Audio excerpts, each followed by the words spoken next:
Hello friends, welcome to suggestive education. Suggestive এডুকেশনে সকলকে স্বাগত জানাই। বাংলা ভাষায় লিখিত একটি স্ট্যাটিক জিকে বই আমি তোমাদের আজকে দেখাবো। তো বইটা কোন কোন পরীক্ষার জন্য, এখানে দেখো একটু লাইটের একটু পড়ছে, রিফ্লেকশন হচ্ছে, এখানে দেখো।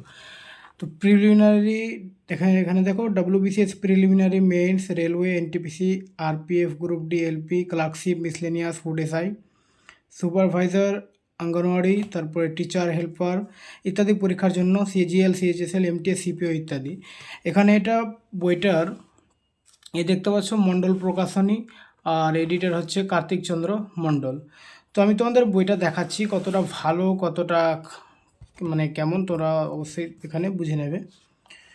তো এখানে বইয়ের দাম রয়েছে 430 টাকা, এখানে মূল্য লেখা রয়েছে। বই সূচিপত্রটা তোমাদের দেখাচ্ছি, এখানে কি কি রয়েছে। সূচিপত্র দেখলে এখানে দেখো, প্রথম চ্যাপ্টার হচ্ছে সৌরজগৎ, তারপরে রয়েছে ভারতের অঙ্গরাজ্য ও কেন্দ্রশাসিত অঞ্চল, তারপর 3 নম্বর রয়েছে ভারতের প্রতিবেশী দেশসমূহ, কেন্দ্রীয় মন্ত্রিসভা, তারপর রয়েছে ভারতের হাইকোর্ট, 5 নম্বর এটা চ্যাপ্টার রয়েছে। তারপরে 6 নম্বর রয়েছে ভারতের গুরুত্বপূর্ণ শৃঙ্গ, গিরিপথ, হিমবাহ, নদী। তারপর রয়েছে ভারতের বন্যপ্রাণী, ভারতের পরিবহন, তারপর রয়েছে ভারতের শক্তি সম্পদ, এখানে 9 নম্বর যেটা চ্যাপ্টার ভারতের শক্তি সম্পদ।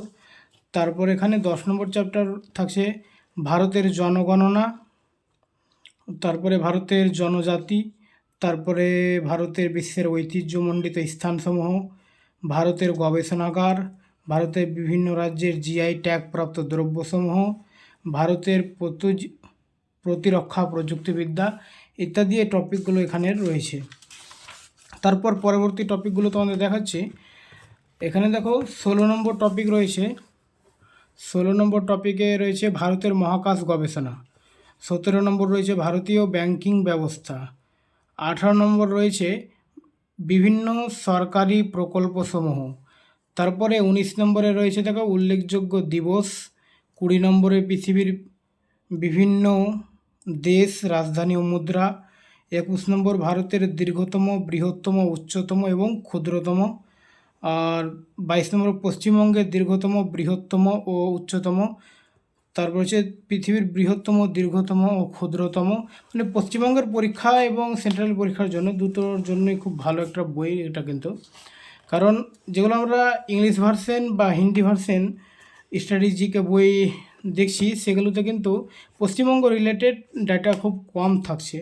যেগুলো বিশেষ করে সাহিত্য থেকে যেগুলো পরীক্ষায় আসে সেগুলো কিন্তু এখানে দিয়েছে, যেটা ওয়েস্ট বেঙ্গল পরীক্ষাতে বেশিরভাগ আসে, ক্লার্কশিপ, ফুড এসআই, মিসলেনিয়াস এবং এমনকি ডব্লিউবিসিএসও কিছু সাহিত্য থেকে কোশ্চেন রয়েছে।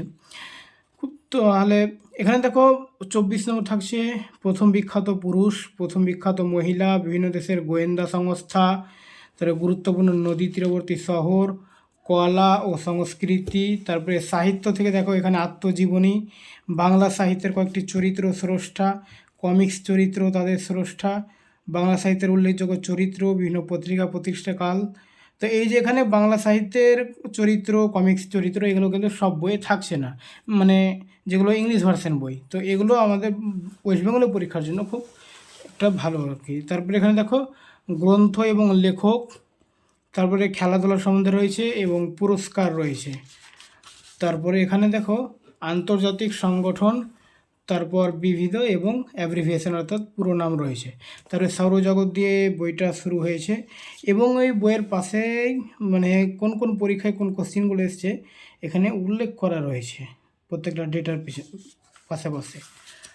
তো আমার মতে বইটা খুব ভালো, তোমরা অবশ্যই দেখলে সব টপিকগুলো দেখো, তোমাদের কেমন লাগে অবশ্যই কমেন্টে জানিও যে বইটা কেমন।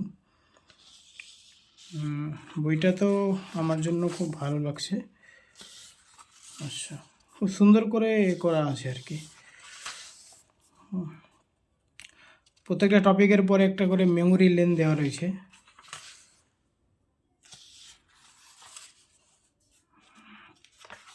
তারপর শেষের দিকে দেখি কী রয়েছে, এখানে অ্যাব্রিভিয়েশন, তার আগে কিছুটা কারেন্ট অ্যাফেয়ার্স মনে হয় দিয়েছি।